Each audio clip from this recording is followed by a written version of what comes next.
Number 1, what is the correct syntax to declare and initialize an employee struct variable?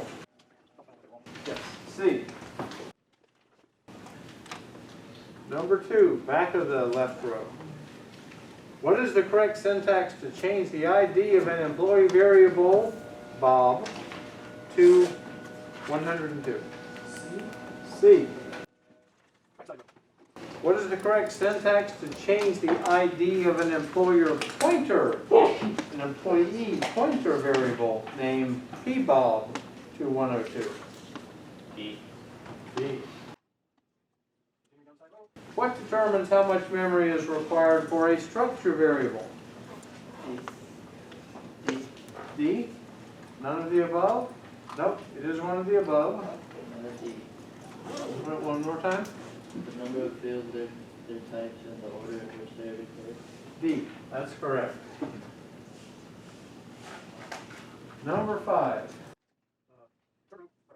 One or more of the fields of a structure definition can be structure variables. True. True. Number 6. Next person.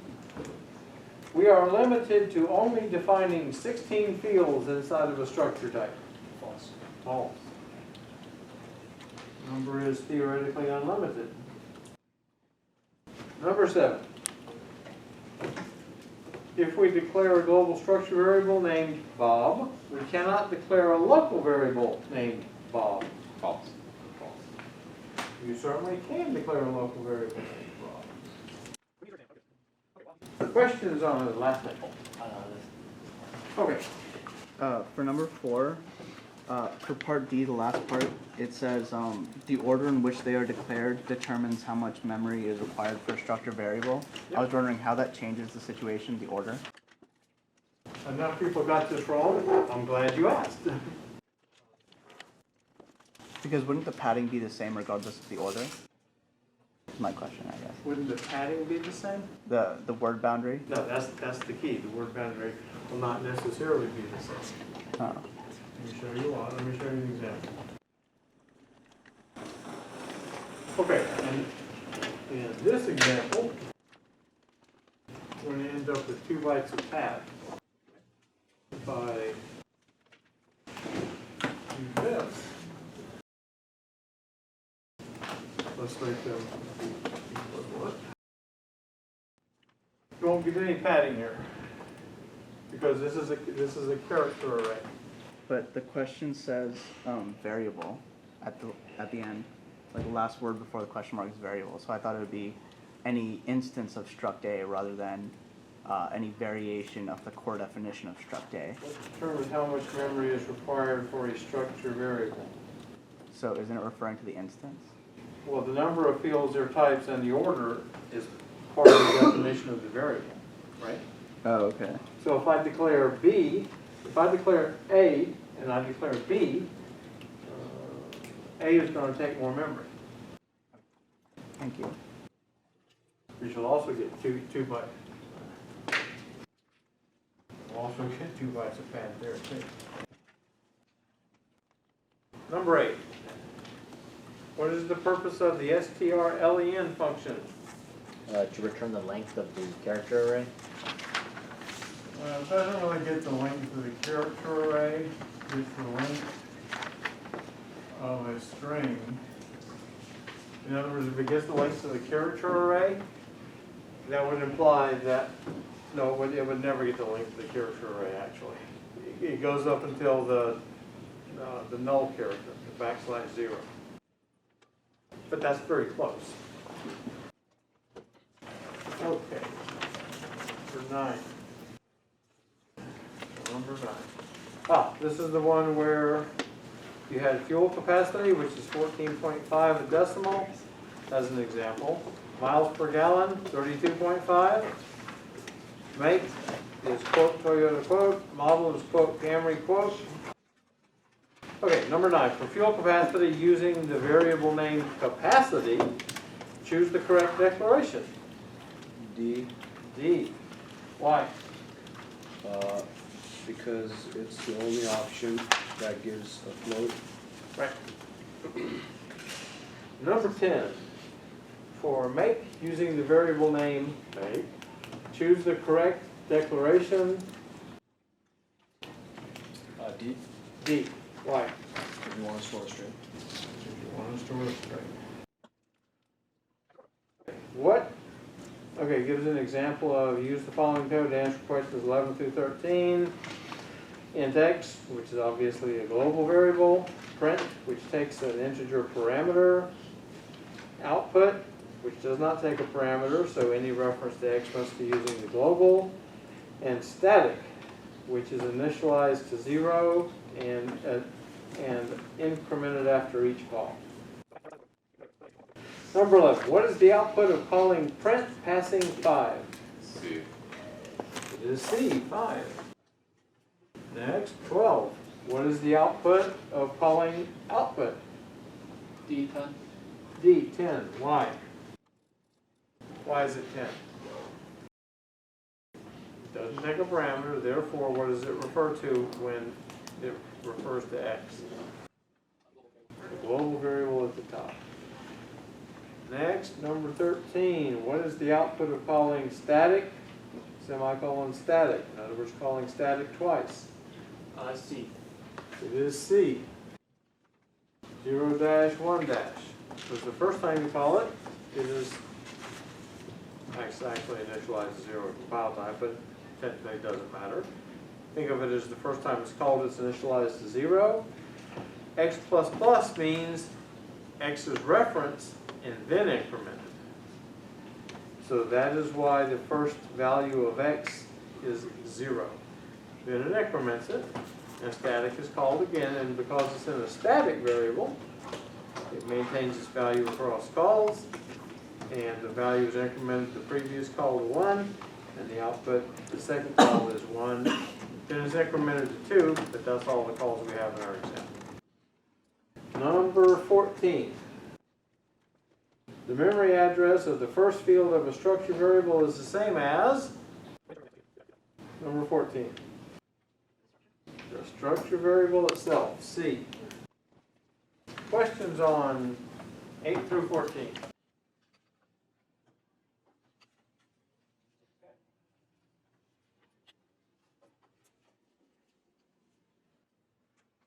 Number 15,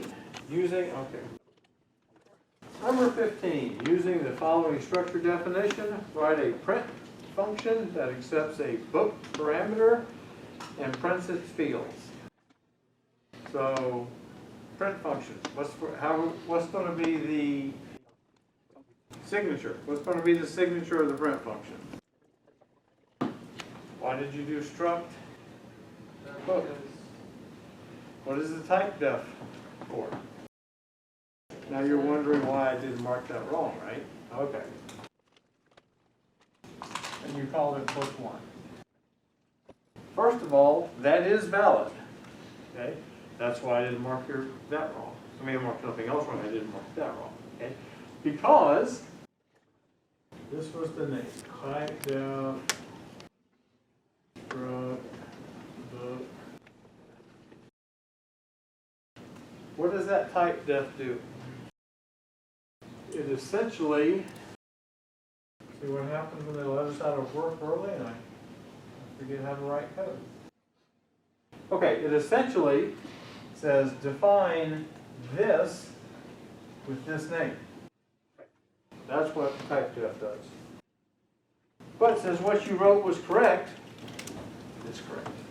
But what you could have written, which would have made life simpler, was that. Right? That's what I was actually hoping everyone would write. But because I phrased the question the way I did, if you wrote something correct, I have to let it go as correct. Okay, so that's the signature. This is the preferred, given that type def, but this works. Okay, next person. Okay, we'll assume that you would know to put the brace. What's the next line? In ASCII. Which says, and we'll add it, what's your next line? If you guys wrote that, I would accept it. Not completely right, If I had a book structure with 20 pages and a title of John, what would it print? This would print that, right? Next person, how can I make it better? Okay, but if you did it without the \n, I didn't say how to output it, so technically it was correct. So there were no points marked off. However, this does have to be %d, because that is an int. Oh, I didn't care about the order either. You could do it in either order. And this has to be %s, because you're giving it a title. Questions about 15?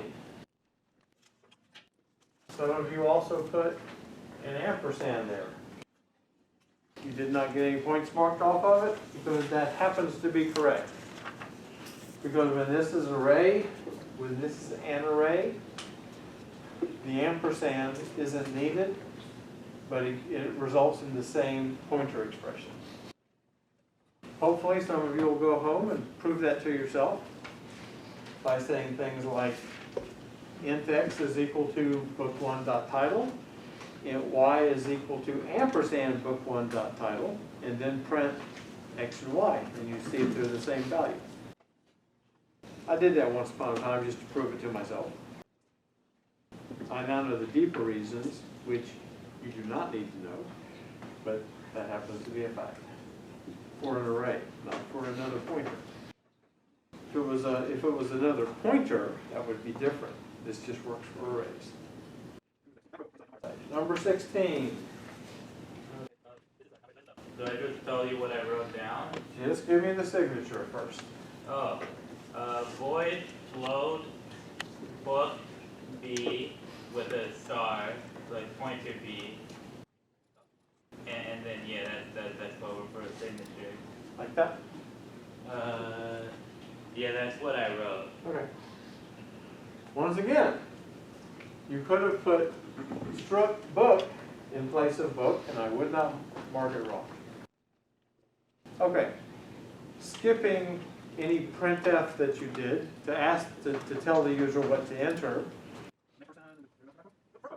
Skipping the printf, well, it's not skipping printf. Okay. What's the next line you put here? Well, let's go ahead and politely ask the user. Give him an output. Let's just say enter title. And if you do it without the \, it'll pause right after the colon. So he enters the title. Now what's the next line you write? Scan it. b.book. Enter title. You're asking the guy to enter the title for the book. This is the structure. B.title. Once again, this is fine like that. It is also fine if you put an ampersand in front of that. What's the next line? We've already got the title. You gotta get the other field. Ampersand. And that's the end of the function. Questions on the load function, number 16. Sir? Before the test on that day, didn't you say we had to use a string method or something in that situation? A string method? Yeah, like string copy or something, because there was an issue with initializing a char array to a struct without that or something? Not in this instance. Oh, okay. I don't remember what you're talking about, but this works just fine. If you did a string copy to something else and then did a string copy into this, or you did a scanf into something and then did a string copy into this, and if you did it correctly, that would have been fine too. Okay. It would be an unnecessary step, but it wouldn't hurt. Okay, questions on this? Someone should have a question because I remember there were a particular number of things wrong here on exams. What did people sometimes leave off, would you guess? Sir? Semicolons. No. They frequently left off that ampersand right there. And I know why they left it off. I can guess why they left it off. I don't know. I can guess. The reason I would guess they left it off is because B is a pointer. But the dot operator dereferences the pointer, gets pages, and you still have to make it into a reference for scanf to put something into it. So everybody that got it wrong, you still have exam 5 and the final exam coming up. So everyone that got it wrong, you should go home with your exam in hand and write what you put in and see that it doesn't work. And then you're going to have an output later, which we have in 17. And then put an ampersand and you'll see that it does work. This is to help you study for exam 5 and the final exam. Do that. In other words, understand exactly why anything you got on the test is incorrect. Not just this, but anything. Question? So B.title doesn't need the ampersand. B.title does not need the ampersand. Why? Because title is a character array already, and therefore, without a subscript, you treat it as a reference. If you put title sub 0, you would have to put an ampersand. Isn't that not possible if it's a pointer? Don't you have to use the arrow operator or something? Because in the signature you use book and then you put an asterisk. I didn't even read the key. I mean, the key, but I took the test. Sorry, you are exactly right. This has to be the arrow operator.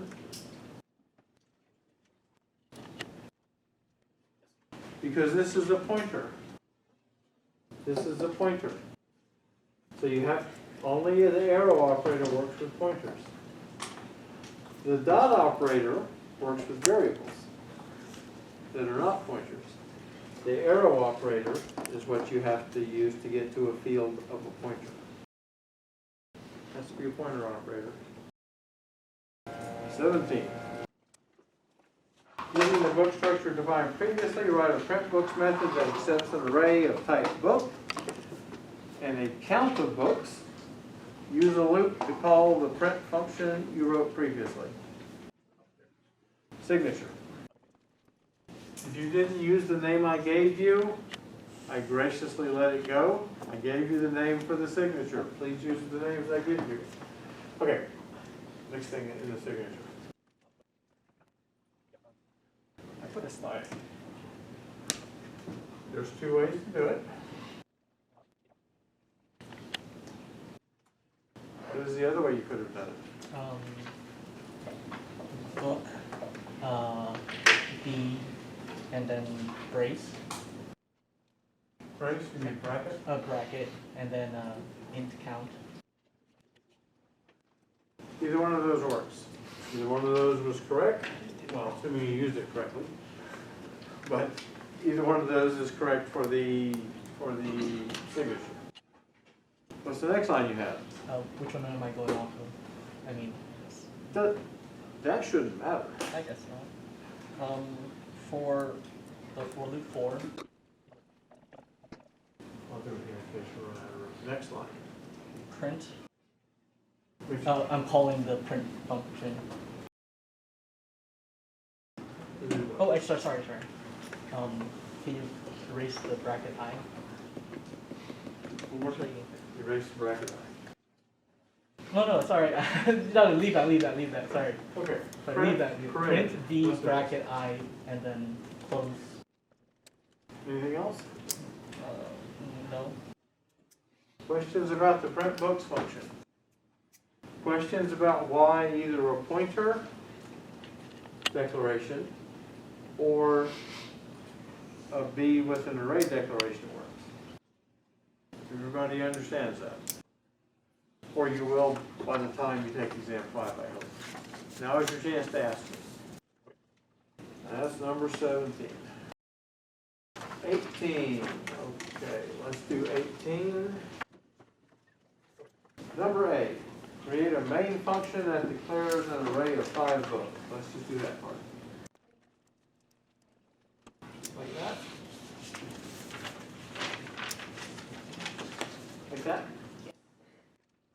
Next, B, loop 5 times calling your load function from question 16. Pulling I plus equals 1. Or plus, same thing.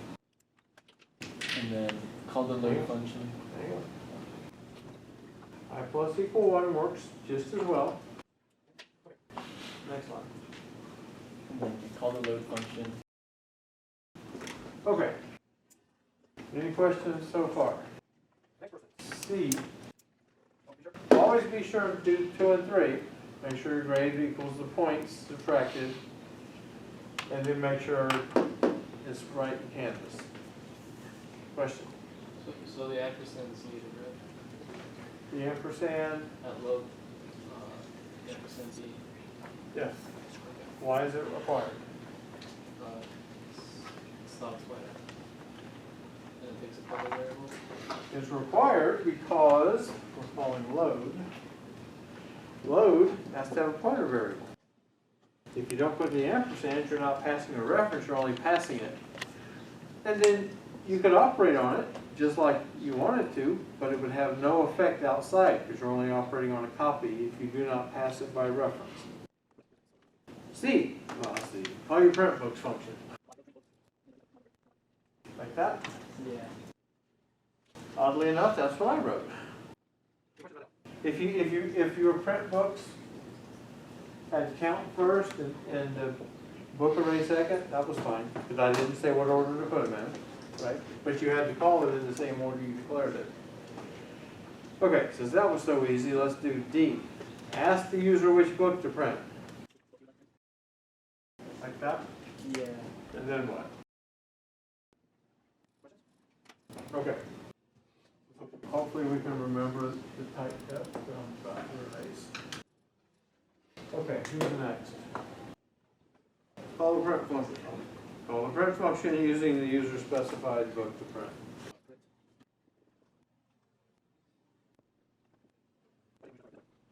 You get the extra credit. How do you write the extra credit, which says print the book that has the most pages?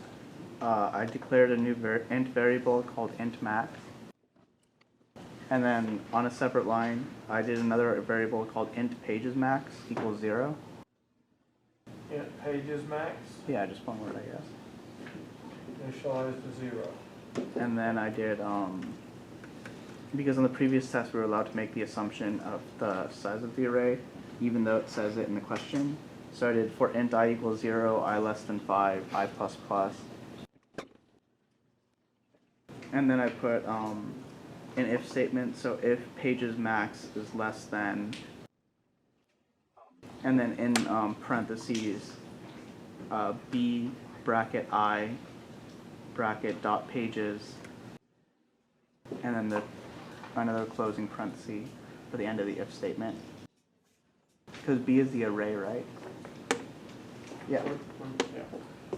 And then in the if statement for the body, I put pages max equals array, or bi dot pages, or b bracket I dot pages.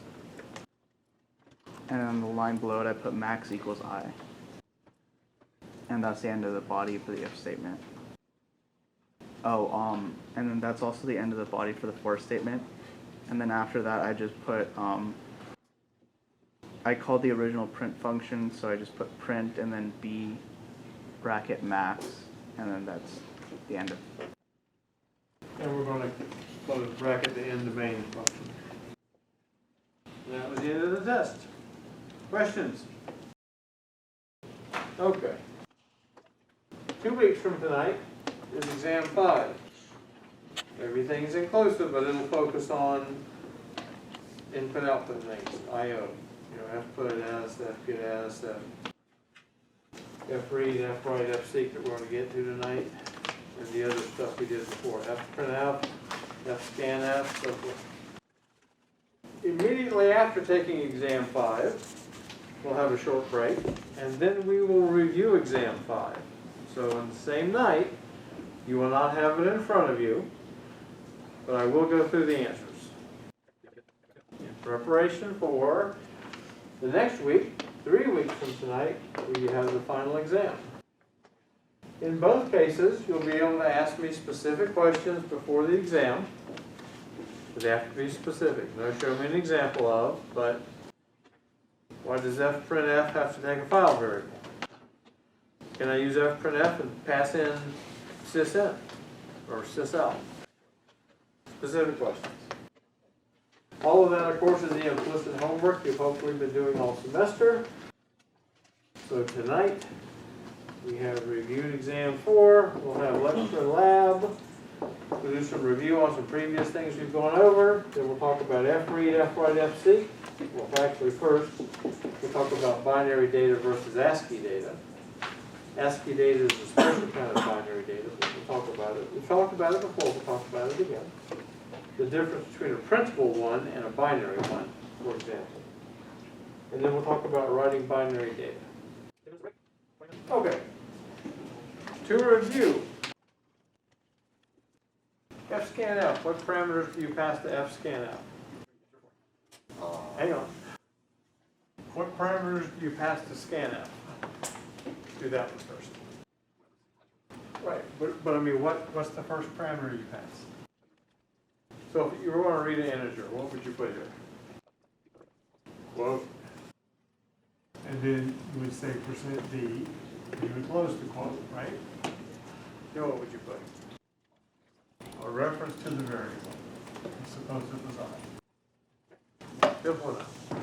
Now let's suppose I want to use fscanf. What's the first parameter for fscanf? A file pointer. How do you get a file pointer?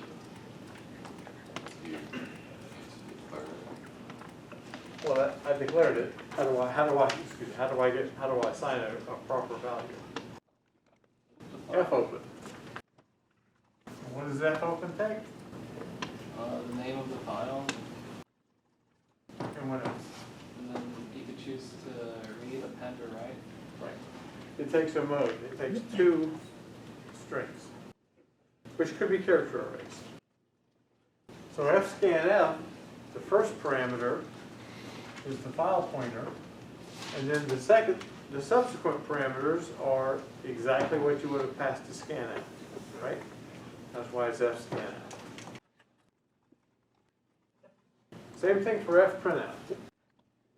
It is just like printf, except the first parameter has to be a file pointer.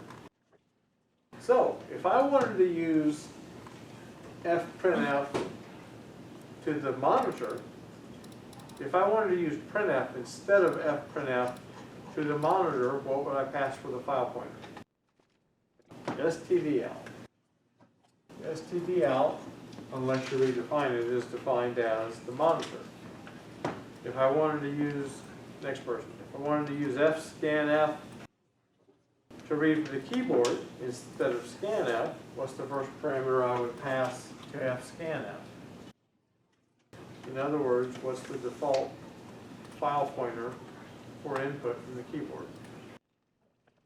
std. If you remember those 2 things, you'll understand fprintf and fscanf. They're really simple. Now then, the only other thing we have to go over about this is, let's go through the modes that you can give to fopen. So you give fopen the name of the file you're opening, and then you give it the mode. So let's talk about the modes. If I just want to read the file, what mode do I use? R. What does R mean? What does R require? What will cause mode R to give you an error? If you use fopen, you give it a file name, and you say quote R quote, what is the fopen expecting? If the file doesn't exist, will it work? No. The file has to exist. If the file does not exist, you will get an error. If you want to open a file just to write, what mode do you use? W. What are the peculiarities? What are the semantics? Semantics means how something works. Okay. What are the semantics of mode W? It writes to the file that you specify in the first parameter. So suppose you write output.txt. It'll write to output.txt. What if output.txt already exists? What will it do? It'll overwrite it. In other words, that file will be gone, whatever was in it, and a new file with that same name will be written. What if I say mode A? What does A mean? Append. What does append mean? Where? Where does it put it? Where? Okay. If you're going to append, does the file have to exist or not? As it turns out, the file does not have to exist. If you open it with append and it does not exist, it will create it. If the file does exist, where is it going to write the data that you give to it? Where is it going to start writing it? Is it going to start writing it at the beginning, in the middle, or at the end? At the end. That is what append means. Append means add to. So append means it'll start at the end. So all other things being equal, you say fopen, you'll get a file pointer, you give it a name. If the file exists, if the file does not exist, it'll create the file. If the file does exist, it'll put the file pointer at the end of the file so that the next write operation goes on the end of the file. Because append is only for writing. Suppose I want to both read and write to a file. What mode do I put? Sadly, R+. I was in diapers when they did this, so they did not call my mother to ask my opinion. I would not have used plus. I probably would have used RW. It doesn't matter what I would have done. This is what it is. R+. Makes the file read-write. Okay? You can read the file and write the file. And in this case, the file must exist. It is just like the R, the read only, in the sense that the file must exist. What do you think the mode W+ does? It reads and that's exactly right. It reads and writes. What's the difference between W+ and R+? It creates an empty file. So, if the file was not there, fine, it just creates the file. If the file was there, it overwrites it. Just like W. What does A+ do? It opens the file for reading and appending, which means the first write operation will be at the end of the file, and it'll add on. So these are the modes of the file. Know what they are, know what they mean. Questions on the modes of fopen? If you use any of the modes to create a new file because it's not there already, will it still exist when the program closes? Or will it delete it at the end also because it's basically done with it? No, when you close, the file will be left in the last state you had it in. Okay. So it means if you open it with a W, well, you open it with any of those, the file will still be there. Unless you got an error on the fopen. Only in the case of error on the fopen would the file possibly not be there. If you do R+ and you do like, does it erase it automatically, or do you have to do a write operation before it writes over it? Okay, R+ will not erase anything, right? And the file has to be there.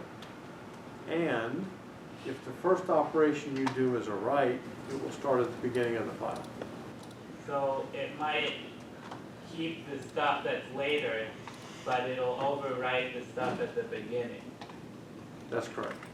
But as opposed to a write plus, which would delete the entire thing.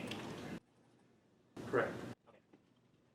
Is there a way to check if anything is in there and delete everything? So like would you just do feof to check that it's the end and then is there a function that deletes everything if you're in R+, I guess?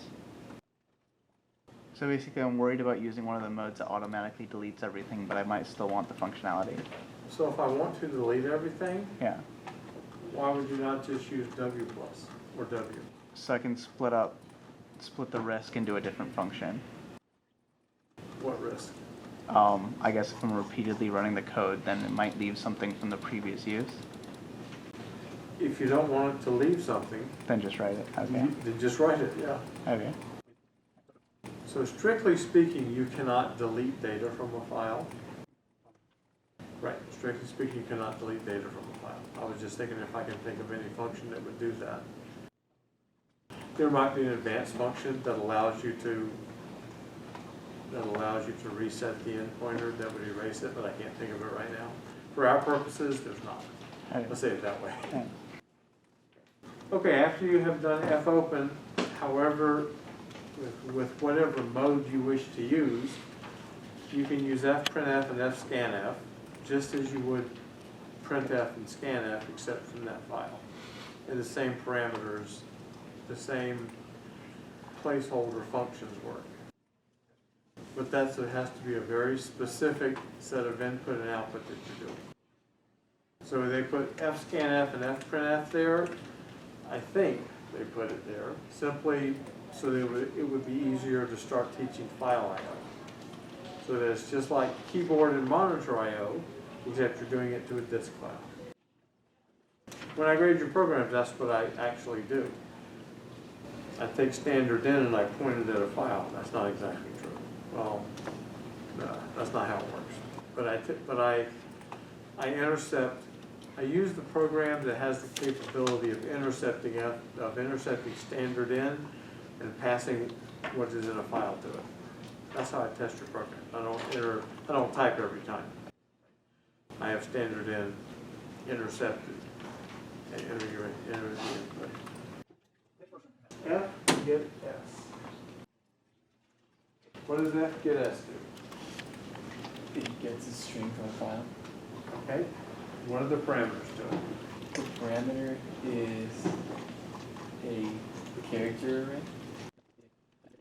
See, I was asking you, hoping you would remember. I remember what the parameters are. I don't remember the order of the parameters. Yeah, I don't know. Anyway. The last parameter The last parameter is the file. is the file pointer. So what's the first parameter? First parameter is a character. FILE is in all capital letters. Pointer.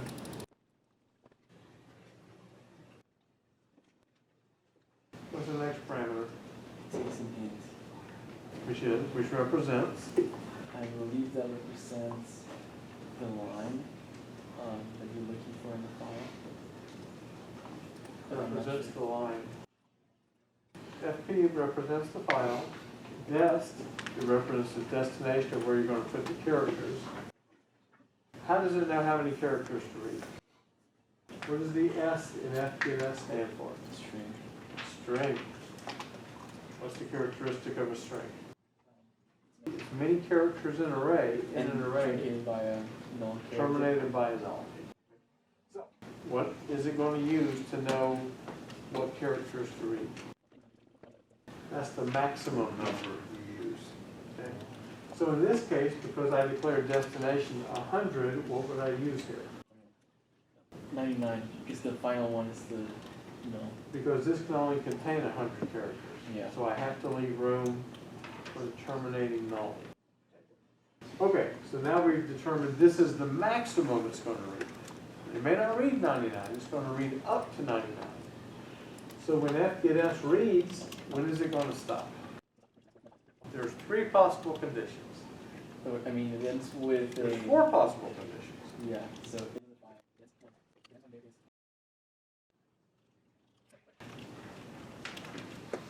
Don't you love being put on the spot? That's kind of fun. Welcome to job interviews. Hopefully, you're all going to become gainfully employed adults, and you will have job interviews. Right? And these are the kind of things they'll ask you. More than likely, they won't be asking you questions about C, but they will be asking you analogous questions in whatever language.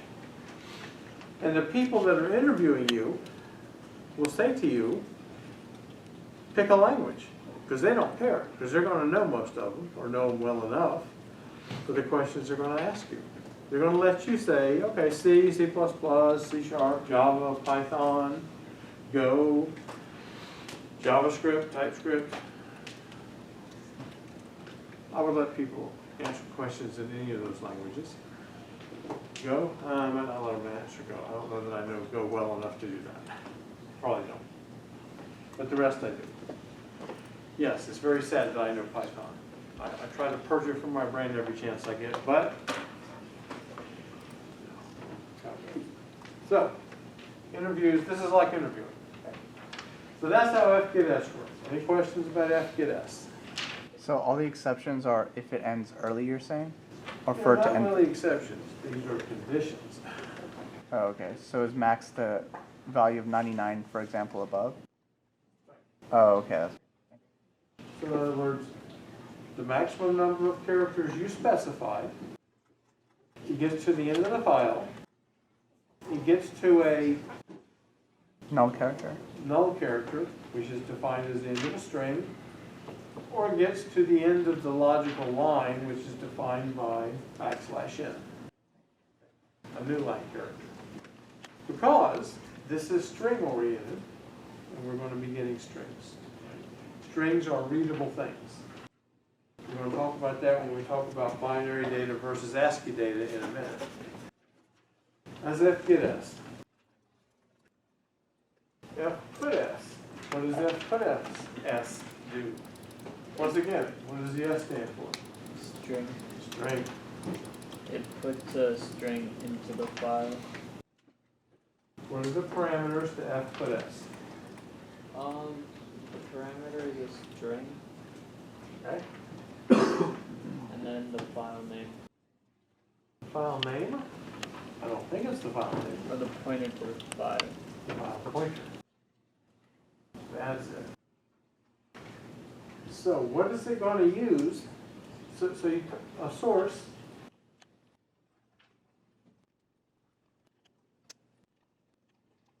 So I declare character array, all source, and I initialize it with my string. So if I pass it to source, what's it going to write? My string. Yes, and that's it. Well, it'll write a \0. The terminating character. Terminating character. That's why, for the purposes of writing a text file, which is what fgets and fputs are usually used as operate on text files, you would normally want to put \n at the end of it to say this is the end of my line. So that when you come back later and use fgets to start reading the file, you're reading it a line at a time. So study fgets, study fputs, write some programs, play with it. Implicit homework. Do it for the joy of coding. Once upon a time, there was a book that was all the rage called The Joy of Cooking, and it sold lots of copies. Then a bunch of people started writing books, Joy of, pick a subject, right? Joy of coding, joy of programming. Think of it as writing your own book. If you're not doing it because you enjoy it, you probably shouldn't be here. Right?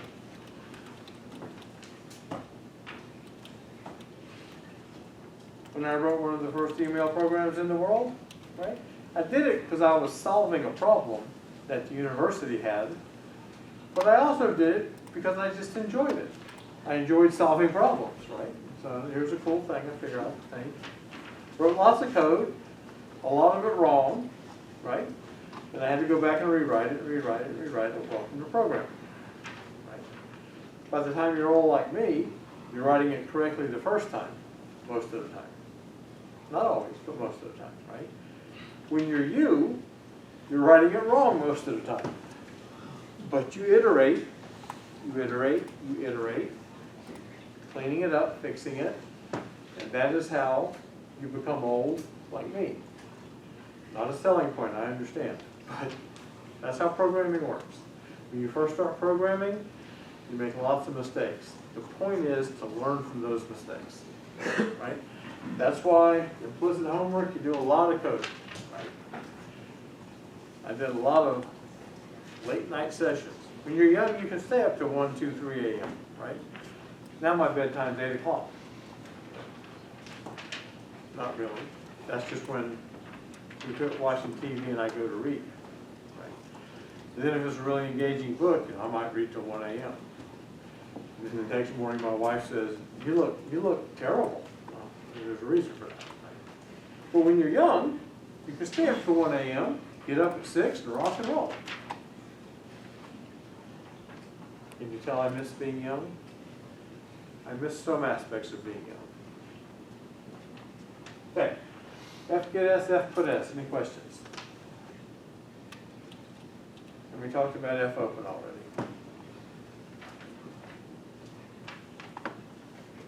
We're working.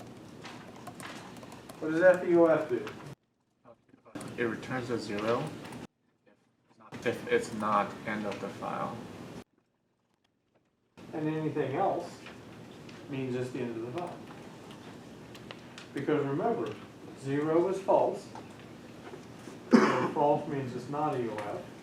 And anything else is true. That's how C works. 0 is false, anything else is true.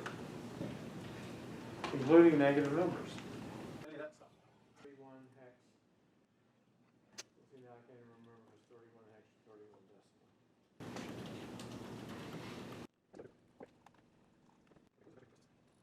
We're going to talk about binary code, binary data versus ASCII data. Now, if I enter a 1 on the screen, or suppose I say, what type is a char? You have char, int, float. It's a numeric type? It is numeric. It contains a number, right? In fact, it contains, let's pretend for our purposes it contains an 8-bit number. So if I say char C is equal to quote 1 quote, what value does it contain? I don't remember. Okay, let me back up. Suppose I say, You mean like specifically or in general? well, we're going to be specific simply for the purposes of illustration. Oh, it's 49? This is a means of expressing hex notation. 0x and then a number.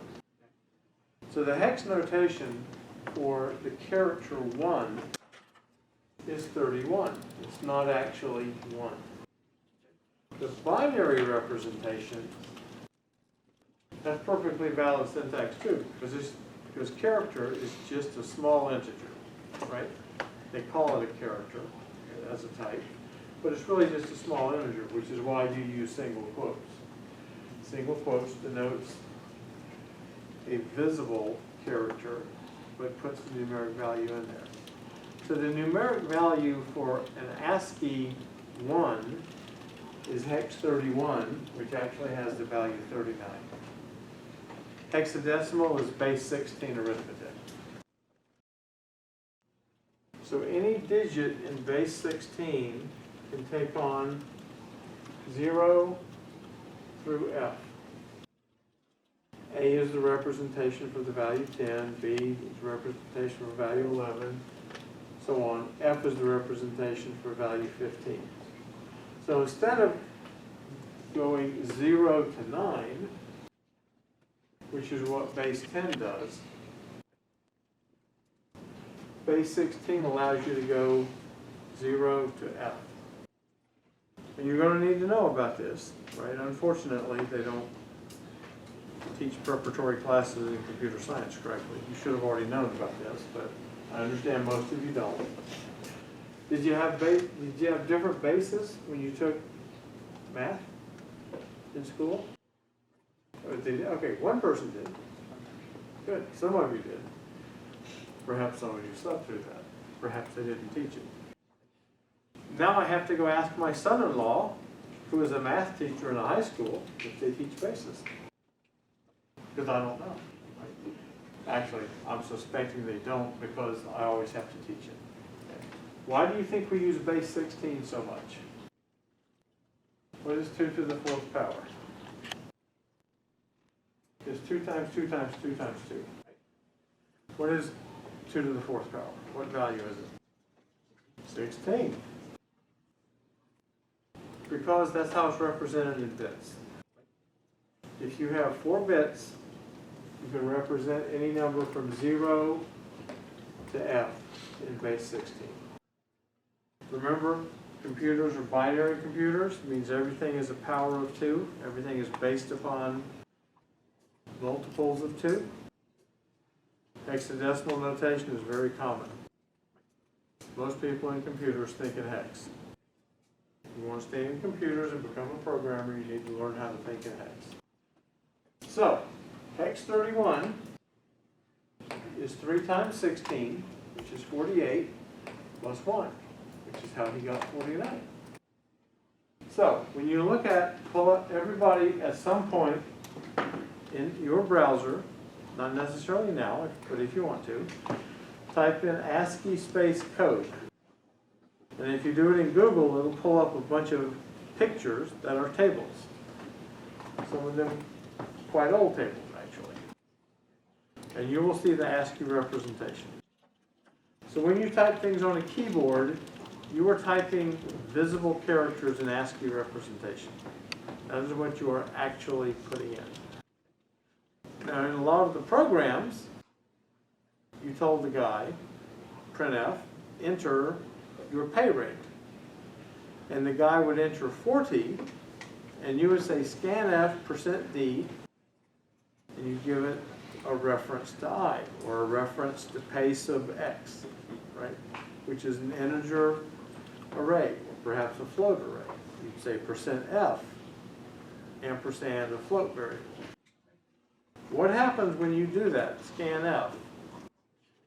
It is expecting ASCII characters to represent the pay rate. Like, suppose your pay rate was $11. It would be expecting a 31 followed by a 31. And it would then translate that into the binary equivalent.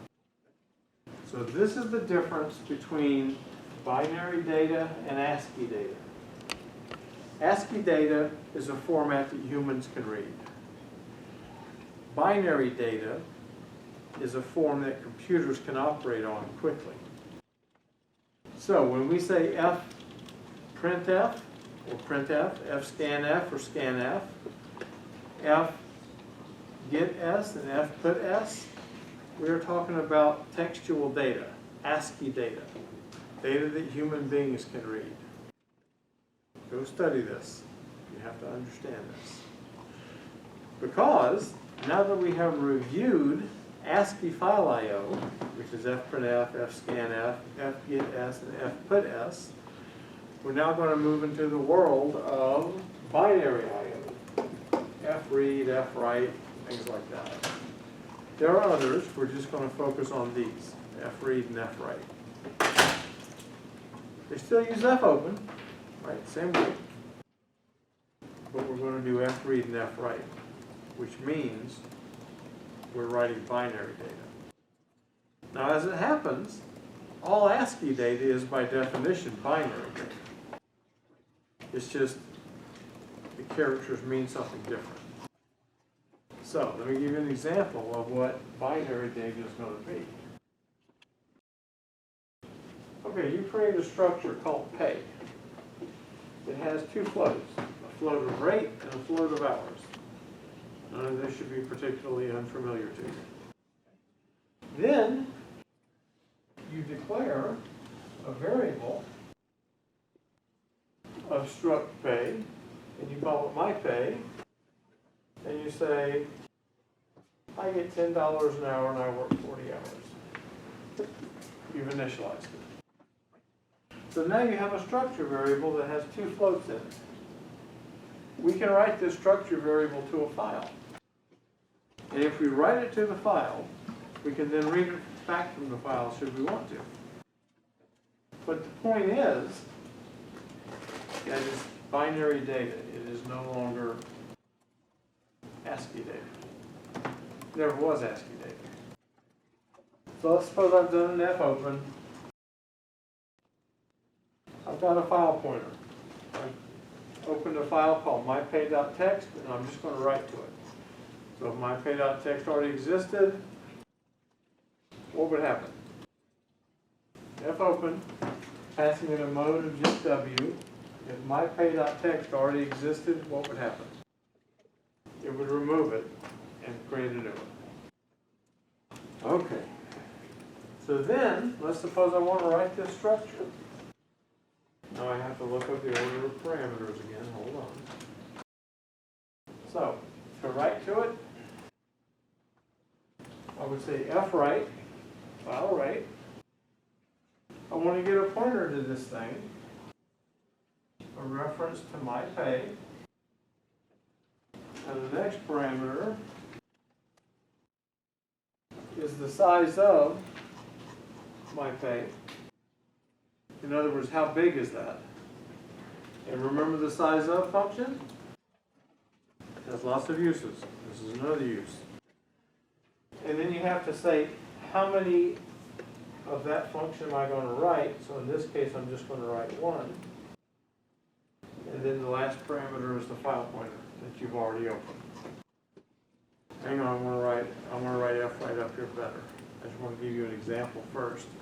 Then I'm going to give you the definition, and hopefully the example will help you make sense of it. So the fwrite function, the first parameter is a pointer to whatever you're going to write. The reason it's expressed as void pointer is so that it is typeless and therefore treats it as bytes. The next parameter is the size of the elements you're going to write. So in our case of our example, we're writing a structure called pay. So the size of that structure we obtain by the size of function. The next parameter is the number of elements. So in our case, we were writing a single element, one element. So we just passed one for it. I'm going to show you where that can matter in the future. But in our case, we were just writing one element. And then, of course, the last parameter is the file pointer that you're going to be writing into. So let's suppose you had 100 employees that worked for you. And you declare an array. Struct pay, you give it a name employee pay, and you say there's 100. And let's suppose you want to write all 100 to a file. Okay, so if I wanted to write all 100 of those, what would the fwrite statement look like? First thing has to be a void pointer, or just a pointer, of what you're writing. So how do you express the pointer of what you're writing for employee pay? It is as easy as it appears. Employee pay. Why? Yes, I always ask the hard question too. Why? What type is this? It is a set of employee pays, but what is the 100 at the end mean? What is it? What's the common term for set? It's an array, exactly right. If to use this as a pointer, you simply use the name without the subscript, and it's a pointer. So you've given it the pointer. So, what do we want to put for the size parameter? Let me write this better. Let me name that parameter better. It is the size of the element that you're writing. Now this array has 100 elements. What is the size of one element? How do we get the size of one element of the employee pay array? That is the size of one element. Do you have to say struct there, or could you just put size of pay? You should get a syntax error because C compilers are so non-standard. I don't know. And I have one more question, if that's all right. What's the point, like, of the goal of fwrite here? Is it to write from employee pay, or is it to write to employee pay? So is it assuming employee pay is full and you're writing that to the file? No, employee pay is just a structure in memory. We Okay. haven't got to the file yet. If we had struct def on the structure pay and it was called pay, and then you just put size of pay, would it still give you an error?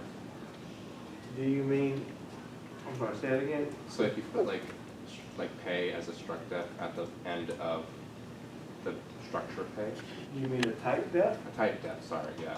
Yes, if I used a type def, then that would make this all easier, yes. And then if you put Then size you of, could just put pay if you named it correctly. Well, the way I have it defined, you have to use struct pay. Now back to your question, this is a piece of memory, right? We want to write that piece of memory to a file. Oh, okay. So before we do this, let's do the fopen, which creates a file pointer called fp, fopen. Now I just picked a name out of thin air. I just made up a name, right? My employees pay.bin. There's no magic to the suffix, right? That's just part of the name of the file. Now as it happens, many operating systems, like Windows, applies semantics to the suffix. And it's all configurable in Windows. You can say, if you see a suffix called txt, the default program is Notepad. If you see a suffix .c, the default program could be Visual Studio, it could be Notepad if you're editing, it could be anything you want it to be, right? There is no magic. It's all configured. So when I put .bin, I just pulled this out of thin air too. I picked bin because we're writing a binary file.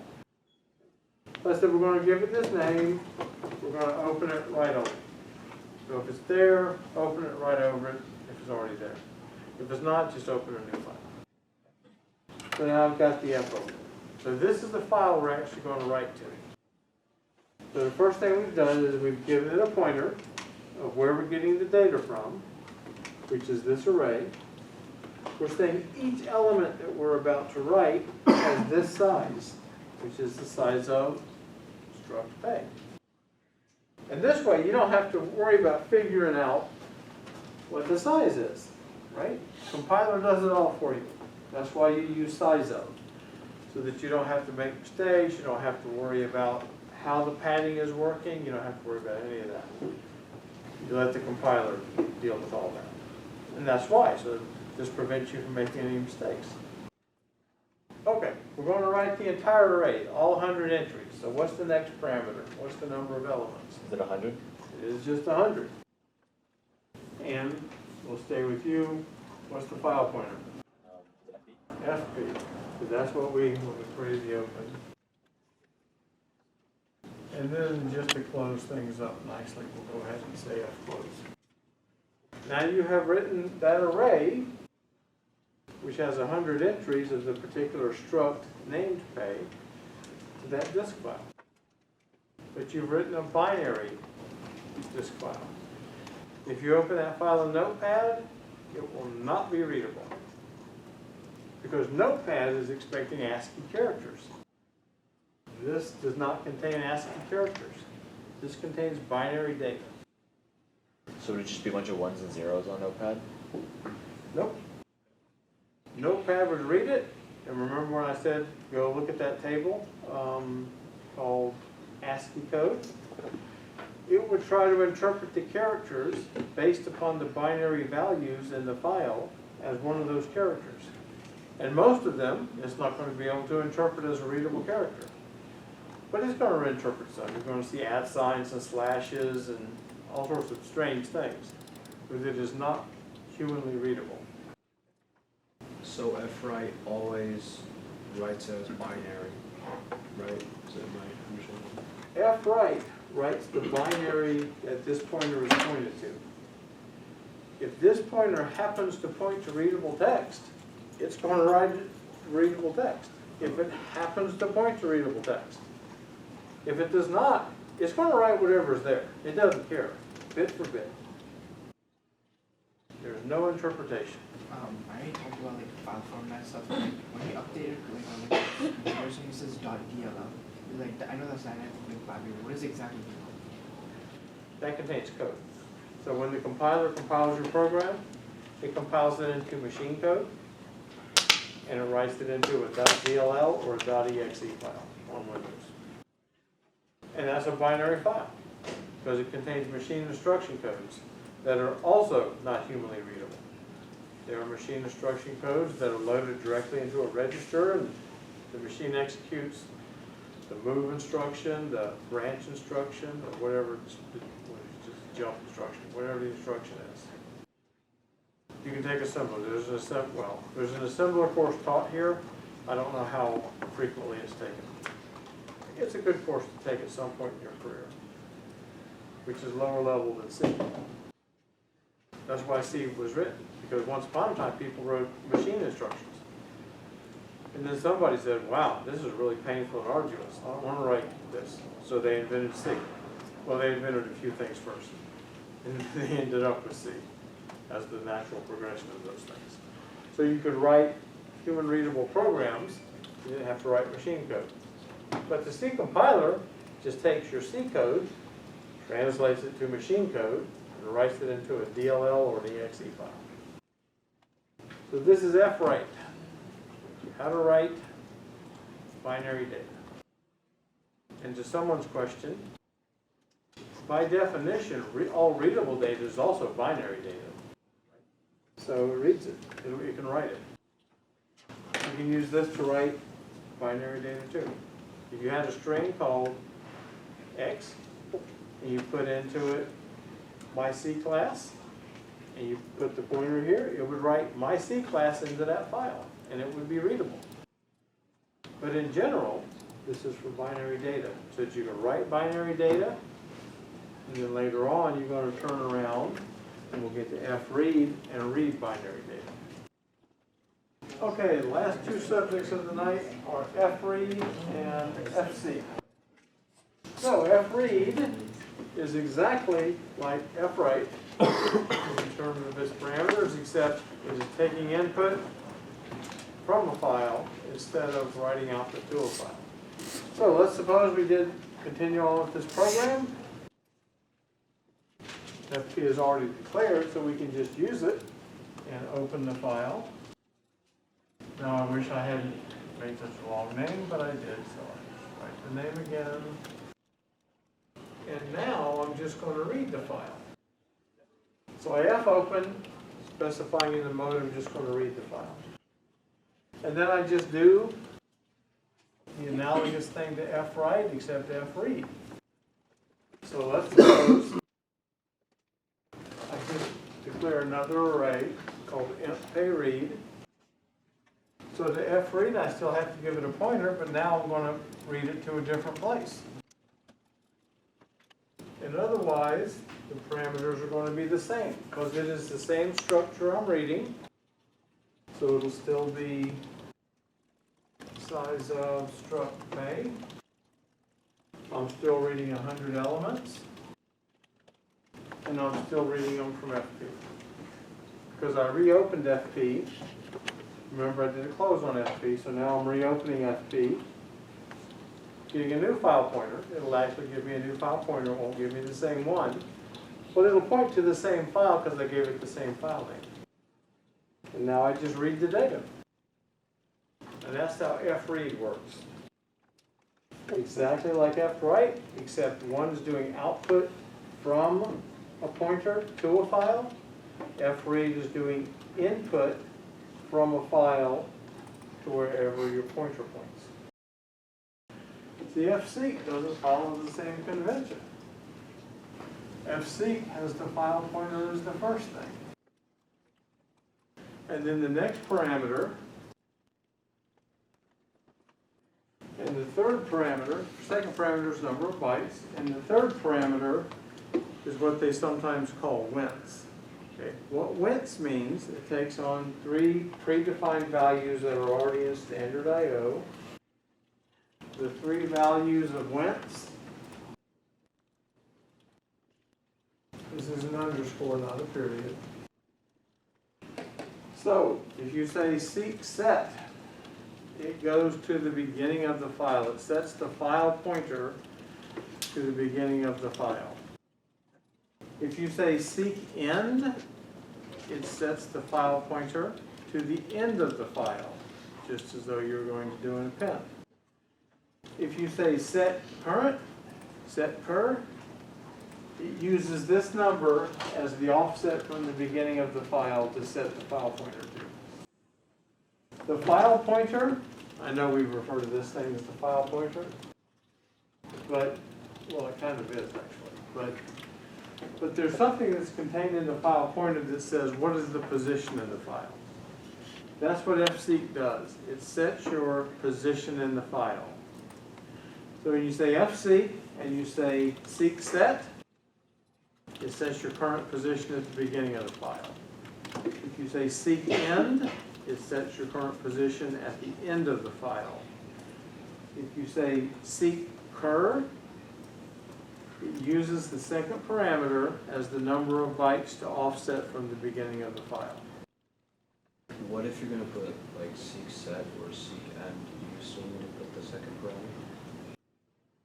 You still need the parameter, it's just ignored. You have to put yes, you have to supply the parameter, but it's ignored. So the reason you might use fseek is to say you've already written, in our fwrite example over there, 100 employees, and you've kept track of that. The employee you want to read about is employee number 9, 0 relative. So you could say, the simple way to get to employee number 9, using that example over there, you would say fc, fp, oh, I erased it, but it would be struct a. And that is how you would get to the 9th employee. You would say file pointer, assume you still have it open, right? And that you can read from it. Or you can write to it. You could overwrite that data. FP, size of struct pay times 9. That'll get you to the 9th employee. And you have to say seek current because you're doing something random in the file. You're not going to the beginning, you're not going to the end, you're going somewhere in the middle. So you've calculated where in the middle to go. And now the position in the file that is maintained in the file pointer is on the 9th employee. And now you can read that employee's data if you want to, or you can overwrite that employee's data. So are there 3 examples that you're showing, or is that like the only 3 that work with fseek at all? Like Yes. the second one? You mean these 3? Yeah, so are those the only 3 that exist? Those are the only things you can apply to this program. Thank you. And would you write seek set or would you write like the index of them? Because the parameter is an integer, so how would that work out? That's how they're defined. These are, in other words, in the standard I/O file, they give you these current things so you don't have to worry about what the number is. These things are defined to be numbers. Okay, so you can write it in Word seek set. Yes. Okay. Because standard I/O has these names defined in them. Yeah, has those names defined. Sorry. So it would be times 1 if you wanted the first member of this index or whatever? Well, remember, everything's 0 relative, so it would be times 0. Now, if you wanted to read the very first guy, you would say seek set Oh, okay. to go to the beginning of the file. If you could also say seek current and pass 0, it's the same thing. I would imagine that since it's times 0, you... Well, I guess that, never mind, that makes It sense. wouldn't, well, times 0 gets you 0. It's 0, yeah. Yeah. If you're reading a file or open a file in read mode and you're using fscanf with it, depending on what you fscanf, like what type of variable, is that how much space in terms of bytes that it moves forward in the file, and does it stay at that point? So let me expand upon that, yes. Okay, yeah, so a better example. So remember, fscanf is doing interpretation. It's reading ASCII data and interpreting it based upon the placeholder, %d, %f, whatever the placeholder is, right? That's what fscanf is doing. But in doing so, it does a certain number of physical bytes. So if you say %d, right, it's gonna go until it's no longer a number, like a space, right? So it's indeterminate where it goes, but wherever it goes to, that is where the position in the file will be, yes. And then like if you wanted to start over, you could use seek set. And Yes. then- You have to go home, read these things. You have to go home and read about fseek, fwrite, fread, fopen. We went over the modes. Make sure you know the modes and what they mean. What they mean in terms of file behavior. Does it require the file to be there? Does it overwrite the file if it is there? Does it open an existing file and go to the end and start appending? Know what those modes mean. And read about these. These are the binary. Well, fseek works for everything, right? But fwrite and fread are binary. They do whatever the pointer you give it is pointing at, without any interpretation, bit for bit.